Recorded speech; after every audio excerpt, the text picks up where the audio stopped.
The FC error or fault code in air conditioning can be related to a compressor drive failure.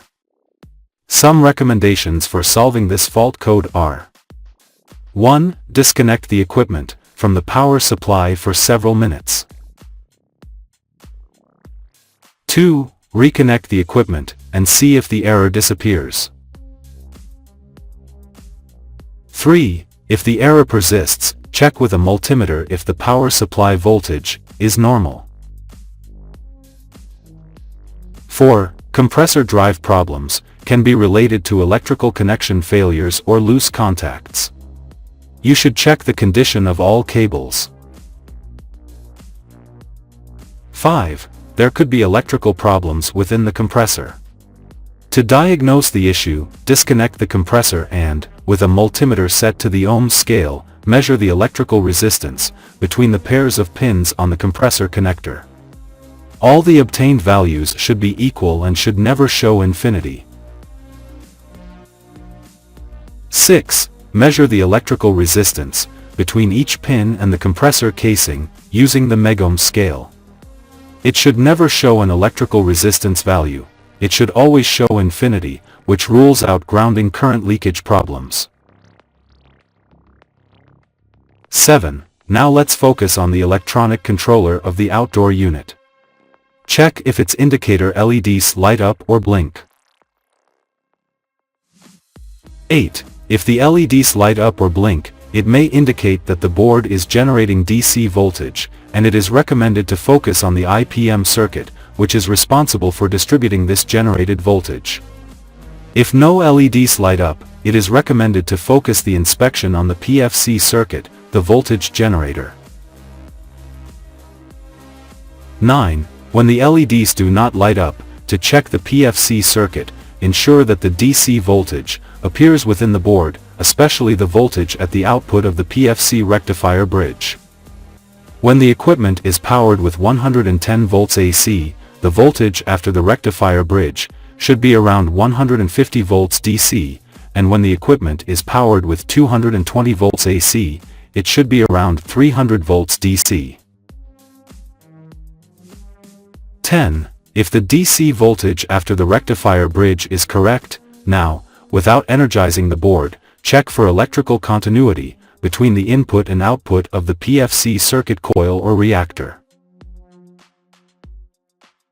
11. Verify the correct resistance values present in the PFC circuit, as well as the condition of the diode and, of course, visually inspect and check with a capacitance meter the state of the capacitors, in addition to checking for electrical continuity in the board tracks. 12. Check the condition of the PFC circuit IGBT transistor. To check the IPM electronic module, follow these steps. 1. Disconnect the equipment from the power supply. Remember that capacitors can store current. Use a multimeter on the DC voltage scale to measure across the capacitors and ensure they are discharged. 2. Locate the IPM electronic circuit. The IPM electronic circuit is covered by heat dissipating fins. Its pins are connected via 3 independent tracks and an electrical connector to the 3 compressor pins. 3. Positive power supply. Identify the high voltage positive power supply of the IPM electronic circuit by tracing the positive track from the largest high voltage capacitors to the IPM electronic circuit. 4. Negative power supply. Identify the negative track from the capacitors to the IPM electronic circuit by tracing the negative track from the largest high voltage capacitors to the IPM electronic circuit. 5. Identify the output points U, V, W. These can be identified by following the tracks from the compressor connectors to the IPM electronic circuit. 6. Set the multimeter to the diode scale. 7. The IPM electronic circuit is internally composed of 6 IGBT transistors, each containing a diode that we will test. Let's start with the integrity test of the first 3 diodes. A. Place the black probe of the multimeter on the positive input of the IPM electronic circuit. B. Use the red probe to measure the points U, V, W. C.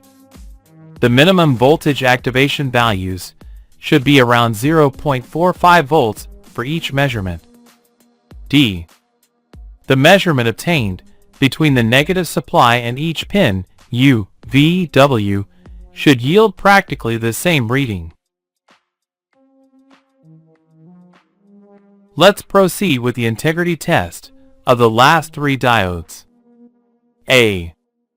Place the red probe of the multimeter on the negative input of the IPM electronic circuit. B. Use the black probe to measure the points U, V, W. C. The minimum voltage activation values should be similar to those obtained previously. D.